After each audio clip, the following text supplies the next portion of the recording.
research says it's huge, especially children that living in poverty. They lose up to 5 months of learning gains in reading. So by not reading over the summer, we only have them for 9 months, and if they lose 5 months, they come back in. It also says that by 9th grade, something like 83% of the achievement gap is due to summer slide. Which one? That one. Thank you. This is a culmination of a lot of group effort from the community, from our teachers, staff. What we did is we wrote a grant to prevent summer slide, to help students prevent sliding back in reading. Putting books, level appropriate, high interest books in their hands so that over the summer they continue their growth in reading. This too, I want another book. What about a chapter book? You're going to get through these in like a week. I Trade one out. 2 chapter books at home. Okay. Missy, so that's, are these good for me? Perfect. Borrowers, you're going to love it. Those are really good. You're going to love it. We have a variety of them so that students are able to shop, pick what they would like to read. They're also put by levels because reading, especially independent reading, needs to be fun, fast, and easy. So by guiding students into reading books that are on their level, they're able to develop fluency, automaticity, and most importantly, a love for reading. Have a good summer. In the bag is a brochure explaining the summer slide so we can inform our parents. Also, there's a lot of resources from Title I, question stems, so parents know questions to ask to engage, help their students engage in deeper thinking about the books, raise comprehension. We also put the sentence stems to match our Florida standards. I got Storm Runners, The Borrowers, and Ocean Life type book. We got the same book. Borrowers. Yeah, The Borrowers. Maybe we could read over the weekend. It's a really good book. Maybe we could read together over the weekend. Yeah, I mean, since over the summer. Yeah. What you see behind me is all our beta kids, both Division I and Division II, gathering together their Bags of Hope. Bags of Hope came about when we were looking for a new community service project. What would be something that we could do? There's one other beta club in Marion County, and that's in Legacy. So we got together and decided to do Bags of Hope. And that is collecting these bags. They're very easy to carry, very lightweight. When kids are taken away from we're donating it to DCF. So when kids are taken away from their families, often they don't have anything. In Bags of Hope are things that are lightweight, comfort items, and things they can keep with them. We have blankets and pillows. We're doing birth to 9 years old. So in there will be blankets, pillows, stuffed animals, also toothbrushes, toothpaste, shampoos, toys, things that are lightweight that when a child's taken away, often with nothing, this will be their bag that they can keep.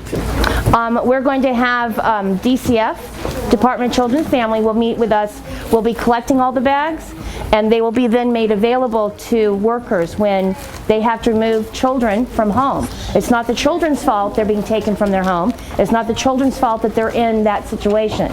And often, as I said, they're with nothing when they leave the home. So the workers will be able to say, here is your bag, this is yours. Take it everywhere with you, and it's very lightweight so they can carry it to a foster home, to a shelter, to wherever they need to. I came to Hillcrest in 1995 and retired the first time in December of 1998. Came back in 2000, and today will be my last day. Students and staff at Hillcrest often refer to themselves as a family, but for recently retired Wayne Williams, it literally was his family. My wife was a paraprofessional at Hillcrest.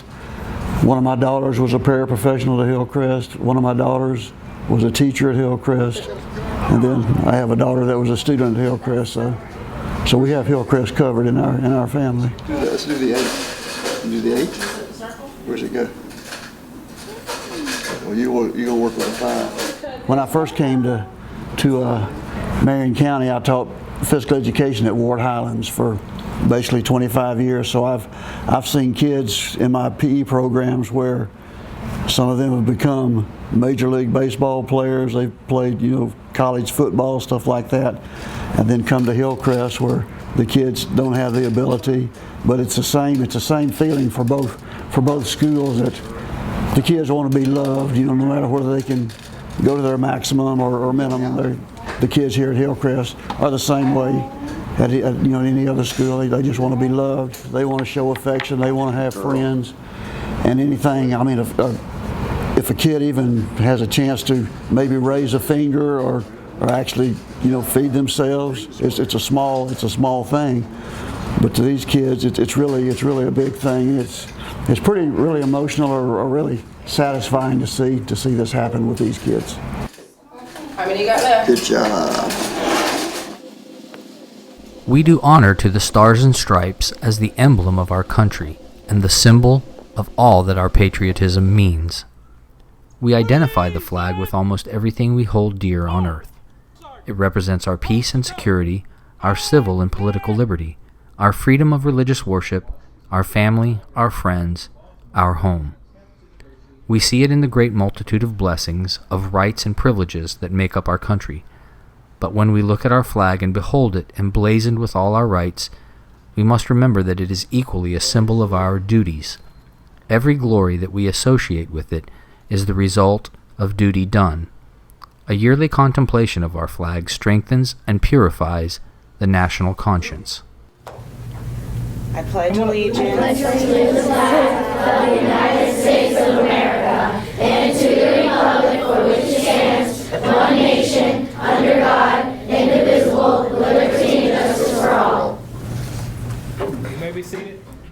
Annually since 1916, June 14th has been the official day to honor our beloved Stars and Stripes.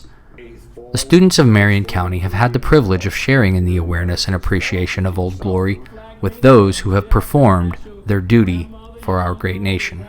The flag is what? What does the flag represent? Freedom. What else? Okay? So the flag is symbolic of our nation's freedom. Okay? Ronald Reagan said, "Freedom is never more than one generation away from extinction. We didn't pass it on to our children in the bloodstream. It must be fought for, protected, and handed on for them to do the same." They would say, on behalf of the President of the United States and a grateful nation, we get this in honor of your loved one's service, and they give it to that person. These students at Ocala Springs have been passed the torch, and hopefully when they are older, they will comprehend their duty and relay it to the generation that comes after. The 13th fold is for the freedom that lives in every American heart and is the dream of all of the world's people.